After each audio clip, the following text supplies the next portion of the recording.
Good morning. As we've had the opportunity to meet with key decision makers, much like you, who have the responsibility for increasing operational efficiencies, one of the things that we've found is to be consistent is the challenges that we come across that you guys have within the rental and tool process. In fact, these three numbers tell a story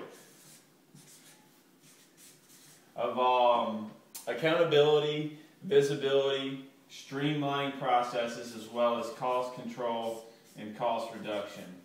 In a recent study done by Texas A&M University, one of the things that was discovered is that 82% of customers within the commercial and industrial market agreed that an increase in rental utilization would lead to an increase in operational ROI.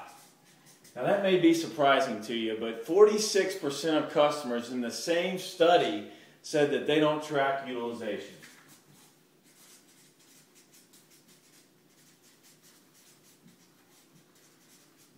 Now there's probably some people out there that still don't believe that. So what we did is we took years of data, and one of the things that we found is that 24% of equipment that's out on rental transactions is out past the estimated return date. Now check this, 15 days that is past in rental duration. So leaders like yourselves are trying to figure these things out. And one of the things that seems to be consistent is that utilization equals profitability. So like yourself, we've gone and talked to customers, and one of the things they're doing is they're painting a rental scenario of what it looks like today. What we're finding is that there's a lot of decentralization out there, while necessary, can hinder the overall performance of their company's needs or performance. And so the next thing is that there's various systems involved in terms of tracking equipment. There may be Excel spreadsheets, equipment rental logs, things of that nature. In addition, there's multiple vendors supplying equipment with multiple billing cycles. And then there's also various employees that are touching the rental process from start to finish, not to mention the numerous crafts that are on site that need equipment, not only the right type, but they also need it right now. So you may ask, what are the results of the different factors that affect this rental scenario? And one of those is that there's duplication out on site.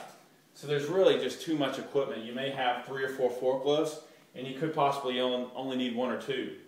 The next is, we spoke before, is there's equipment out past the estimated return date, and people are just keeping stuff too long. And finally, the whole process together is creating too much complexity. Not only for your people in the field, but really the whole company. So the end results of too much, too long, and too complex are there's an increase in an excessive amount of money being spent on this process, in addition to an excessive amount of time.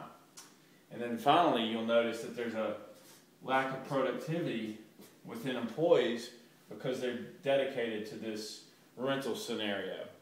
One of the things you'll find interesting is that at best, this is a fragmented, reactive process. So a lot of times customer says, yeah, that sounds great.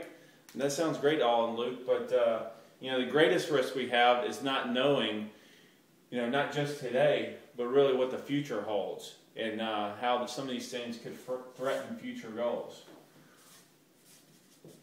One of the things we're learning is that to impact operational goals for the future, one of the things you have to do is address the reactive process.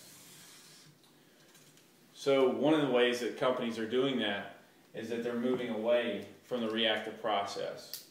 So in the past, you may have asked, how have companies created savings for so long? Well, naturally, they've done it by price. You yourself are probably familiar with the fact that there's a day, week, and month rate. Typically, there's a comparison, and they choose the biggest cost savings within that price.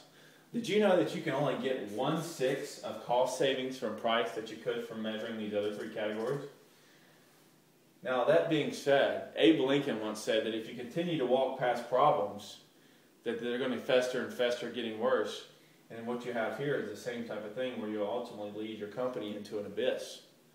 So companies are choosing to work with RSC, and the way they're doing that is they're starting to bridge a gap from today to the future.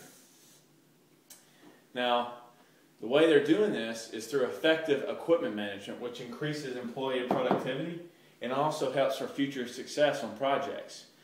They've, in a lot of cases, lined up themselves some goals, particularly 3 I wanted to speak to you about today.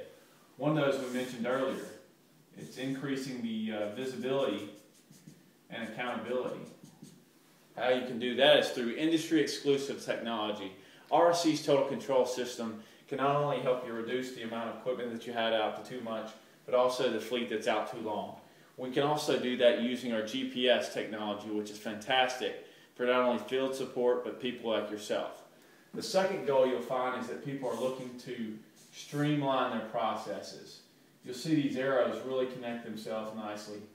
And the way that we're working with customers to do that is we'll provide the managed service support that's a dedicated account rep to your account that can provide the most productivity not only in the field, but also in corporate, aligning the two together.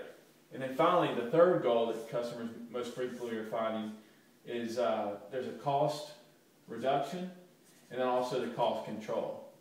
These are benchmark measurements that are used not only with customers like yourself, but within your own organization. We do this through what we call key performance indicators, which is a term we use a lot. It's called KPIs. This can be done on a quarterly basis or monthly. So these 3 goals together make up what's called RSC's consumption management model. While this may sound like new terminology to you today, that's because it's a new strategy that the rental industry hasn't seen. And what this strategy can provide is 6 times the amount of cost savings to that of price. So I'd encourage you to think about that. And how people are doing that is not from price. They're building a connector and a bridge between the visibility, accountability, streamlining the process, and putting the measurements in place to hold not only ourselves accountable, but their field people as well. So this is the bridge that connects not only today, but the future as well. So I'd encourage you to think about one other thought, is that when you're looking at a reactive process, one of the ways we can help you is by a repeatable process that not only aligns the field and corporate, but the whole company together. So what this does is it eliminates the risk of having to make multiple decisions in a reactive environment to that of more of a proactive program. I'm excited to tell you that that's what a lot of customers are starting to do. They're figuring out that they want to be best in class. And the way to get that done is by you working and I working together to produce these results. Now, I know you may not be sold just yet.